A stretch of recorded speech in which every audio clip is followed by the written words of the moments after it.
माझं नाव भाविका बोरुडे. शुभम कॉम्प्युटरमध्ये म्हणजे मी क्लास केला, माझ्या मुलीला लावायसाठी आले होते. पण मी मुलीला बघून ठरवलं की मी स्वतः पण क्लास करू शकते. सरांना विचारलं की शिक्षण वगैरे लागतंय का? सर बोलले काही शिक्षणाची एवढं हे नाही, म्हणजे गरज नाही का, शिक्षण नसेल तरी क्लास करू शकता.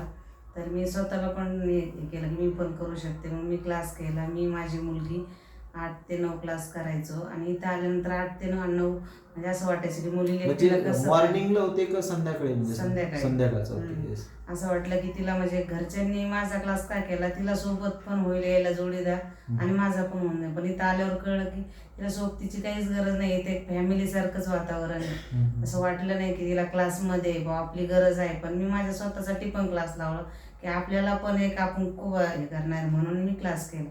तर मला असं इथं आल्यावर एक्सेल, माऊस वगैरे काहीच पकडता येत नव्हता आणि त्यामध्ये एक्सेल, वर्ड हे काही माहीत नव्हतं. कॉम्प्युटर हा कसंच माहीत नव्हतं मला. मी फक्त ऐकलं होतं. इथं आल्यावर हे कळलं की म्हणजे पहिल्या दिवशी मला सरांनी टायपिंग करायला लावलं. मला काहीसुद्धा जमत नव्हतं. मला हातात धरता पण नव्हते. स्वतःचं नाव कसं काय हे करायचं, टाईप करायचं, ते पहिल्या दिवशी माझं ते टेस्ट घेतली, त्यात भरपूर कमी हे झालं. नंतर दुसऱ्या दिवशी ते 3-4 दिवस टेस्ट घेतली, त्यात भरपूर इम्प्रूव्हमेंट झाली. माझ्या मुलींमध्ये तर भरपूरच झाली. इथं आली तेव्हा तिचं प्लॅनिंग वेगळं होतं. नंतर इथं आल्यानंतर क्लासमधून तिला जे भेटलं त्याच्यानंतर तिने स्वतःचं करिअर हे केलं की इंजिनियर करायला पाहिजे. त्याच्यामुळे तिच्यात तर खूपच इम्प्रूव्हमेंट झाली.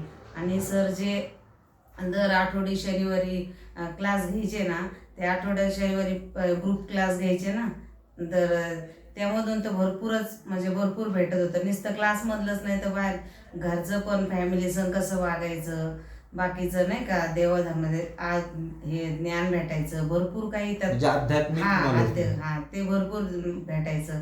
दर शनिवारी ते क्लास घ्यायचे आणि त्या क्लासमध्ये तर असं नव्हतं की प्रत्येक जण म्हणजे नुसतं ऐकायचं आणि ज्याने त्याने जायचं. प्रत्येक जणाला पुढे येऊन बोलायला चान्स होता.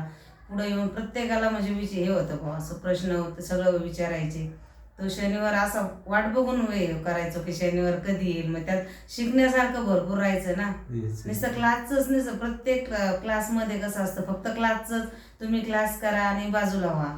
आणि इथं कसं, या सरांकडे कसं आहे, कोणतेही प्रश्न कधी विचारा सर म्हणतच नाहीत की नाही सर मॅडम मी तुम्हाला कालच सांगितलंय, तुम्ही आज डबल तेच प्रश्न का विचारताय. सरांना कधीही प्रश्न विचारले तर सर म्हणतच नाहीत की मी हे प्रश्न आज नाही सांगत, तुम्हाला मी कालच सांगितलं होता. असं कधी खवळले नाही किंवा असं बोलले नाही. तसं मी तर नाही कधी क्लास केला, माझ्या मुलीनेही केला नाही. पण मी मैत्रिणीकडून भरपूर ऐकलेलं आहे की क्लास मी केला, MSCT क्लास केला, हे केलं. मी काय एवढं म्हणजे हे नाही. पण कोणालाही, आणि मग मेन म्हणजे मी LNT मध्ये जॉब करते ना, तिथं मला भरपूर अडचणी येत होत्या, भरपूर प्रॉब्लेम येत होते कॉम्प्युटरमध्ये. ते कॉम्प्युटरमधले प्रॉब्लेम माझे सगळे सॉल्व्ह झाले. मला जे येत नव्हतं ते आता तिथं येतंय. म्हणजे मी जे करायला पाहिजे नव्हतं ते मला आता आणखीनही माझा ऑफिशियली जॉब करण्याचा इथून मी पूर्णपणे ट्रेन होऊन जाणार आहे आणि मी ते जॉब पूर्ण करणारच आहे. हे माझं या सरांमुळंच होऊ शकतं, शुभम कॉम्प्युटरमुळं.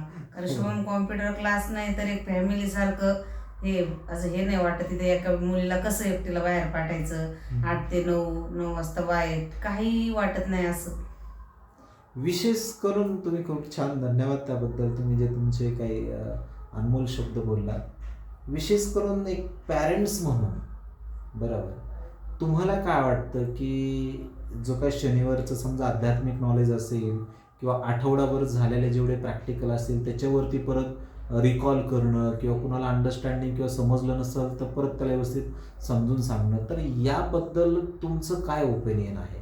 याबद्दल हे मत आहे की ह्या इतकं म्हणजे समजून सांगतात ना की हे दुसऱ्या क्लासमध्ये नाहीच सांगत. एकदा एक दिवस सांगितला तो भाग परत दुसऱ्या दिवशी तो विषय घेतच नाहीत. इथं तसं आहे, आठवडाभर तोच विषय घेऊन परत शनिवारी तोच.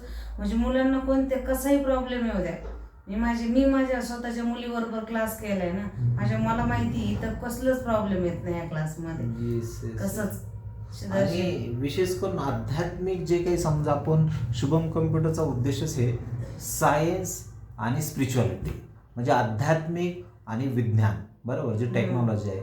तर आध्यात्मिक जे तुम्हाला इथं ज्ञान देण्यात आलं त्याबद्दल काय आठवतंय का असं वेगळं की त्याच्यातून तुमच्यामध्ये एक चांगल्या प्रकारचं की खूप काही वेगळं वाटलं तुम्हाला असं विशेष? हा वेगळा म्हणजे असं की आपल्याला आता मी पण एवढी की स्वतःला असं वाटलं स्वतः इथं पण आल्यावर कसं कळलं कोणाशी कसं म्हणजे कोणाशी कसं वय करायचं नाही का बोलायचं कोणाशी काय हे करायचं भरपूर काही नॉलेज भेटलंय इथं आल्यानंतर मला भेटलं आणि माझ्या मुलीला तर भरपूर भेटलं या क्लासमधून. आणि जे इथून पुढं जे तिचं करिअर आहे तिला जे कोणते क्लास करायचे ती बोलती की मम्मी पप्पा मला दुसरीकडे क्लास करायचेच नाही तर मला जोपर्यंत मी स्वतःच्या ह्याच्या मला ह्या सरांचंच ज्ञान घ्यायचं आणि माझ्या सरांकडूनच सगळं शिकून घ्यायचं म्हणजे ह्याच सरांकडूनच क्लास करायचे इथं असं माझ्या मुलीचं म्हणणं आहे. बरं. आणि एखादं आध्यात्मिक बद्दल काय आठवते का समजा की तुम्हाला ते खूप टच झालं किंवा असं काही वेगळं वाटलं थोडंसं? एक आठवते नाही का म्हणजे असं एका शनिवारी सांगितलं बघा ते काय आठवलं बघ. म्हणजे आध्यात्मिक बद्दल किंवा अजून असं कोणतं तरी आठवतंय की एक मोटिवेशनल लेक्चर वगैरे दिलं होतं असं? कारण तुम्ही जवळपास ते 2 आठवडे खूप आत्मसात केले की तुम्ही त्या 2 तासाच्या लेक्चरमध्ये कधी ॲब्सेंट राहिलेच नाही. हा म्हणजे नाही का असं ते तुम्ही एका शनिवारी एक वाक्य हे सांगितलं होतं ते नाही का ते त्याला एक हे नाव नाही आठवत पण ते नाही का त्याला थांबवायलाच कोणी नसतं ते म्हणतो नाही शेवटी त्याला अडवायलाच कोणी नसतं ते म्हणतो सिकंदर. हा तर तेच सिकंदर त्याला पहिल्यापासून म्हणजे तो जो स्वतःच्या मर्जीनेच करत राहतो जे करायचं ते करायचं त्याला शेवटपर्यंत कोणी अडवत नाही पण शेवट नंतर भेटतोच ना कोणीतरी मग तो म्हणतो हे आधीच जर भेटलं असतं तर मग येस हेच एवढंच आठवतंय म्हणते. म्हणजे त्याच्यातून एक चांगली प्रेरणा मिळाली. चांगली प्रेरणा मिळाली. येस. आता तुम्ही जो तुमच्या बरोबर तुम्ही क्लास केला बरोबर ना, तर तुमच्या मुलीबद्दल तुमचं काय मत वाटतं तुम्हाला? म्हणजे जसं की एक कम्फर्टेबल झोन किंवा एक चांगल्या प्रकारे तर याच्यातून एक कसं वाटलं म्हणजे तिच्यामध्ये जो काही समजा कम्प्युटरचं नॉलेज पण दिलं त्यानंतर कम्प्युटरचं नॉलेज बरोबर करिअर मार्गदर्शन पण दिलं त्यानंतर आध्यात्मिक म्हणजे आपण म्हणतो की आईवडिलांबरोबर आपण कसं बोललं पाहिजे किंवा प्रत्येक गोष्ट कशा शेअर केल्या पाहिजेत आणि हे सगळं वातावरण पाहून याच्यातून तुम्हाला त्याबद्दल तुमचं काय मत आहे? किंवा समजा तिचं आता करिअर मार्गदर्शन तिचं जे करिअर वेगळं होतं इथं आल्यानंतर करिअर मार्गदर्शन होऊन त्या दिशेने ते चालले म्हणजे तुम्हाला शेवटच्या स्टेपपर्यंत शुभम कम्प्युटरतून हेल्प मिळाली का? म्हणजे कसं त्याबद्दल तुमचं काय ओपिनियन? कॉलेजमध्ये पण तुम्हाला काहीतरी प्रॉब्लेम आले होते कसे काय? हा कॉलेजमध्ये पण तिला आम्हाला ऍडमिशन भेटत नव्हतं तिथे ते गडाख सर होते हे सरांनीच शुभम कॉम्प्युटर सरांनीच तिथं फोन करून ऍडमिशन मिळवलं तिथं. आणि नावाचा पण माझा प्रॉब्लेम येत होता भरपूर काही प्रॉब्लेम आले तिथं आणि अजूनही प्रॉब्लेम आले तरी सर बोलतायत की तुम्ही मला कधीही कॉल करा कधीही मी तिथं हजर असेल कोणतेही प्रॉब्लेम येऊ द्या. येस. मग ते प्रॉब्लेम वगैरे सॉल्व्ह झाले का तुमचे? हो सगळे प्रॉब्लेम सॉल्व्ह झाले. Yes. Okay. So thank you very much. खूप सुंदर. आणि निश्चित तुम्ही तर आहातच तर मुलीला पण 100% यांनी काही जरी प्रॉब्लेम तिथं कॉलेज जरी आला किंवा कोणताही प्रॅक्टिकल असो काही प्रॉब्लेम आला तर कधी तुम्ही हक्काने येऊ शकता. जसं शुभम कम्प्युटर इन्स्टिट्यूट ऐसा फॅमिली जैसा म्हणजे कधी जरी प्रॉब्लेम आला तर 100% तुम्ही येऊ शकता. खूप थँक्यू. निश्चित तुम्हालाही एक चांगल्या शुभेच्छा आणि निश्चित तुमच्याकडं पाहून तुम्हालाही असं वाटेल की तुमच्यासमोर तुमची मुलगी जी आहे निश्चित भविष्यामध्ये तुमच्या लेवलला ज्यावेळेस येईल तर ती कुठंतरी एक चांगल्या उच्च ठिकाणी असेल तर खूप सुंदर नाहीसी एक आठवण असेल. निश्चित. थँक्यू. येस. बेस्ट.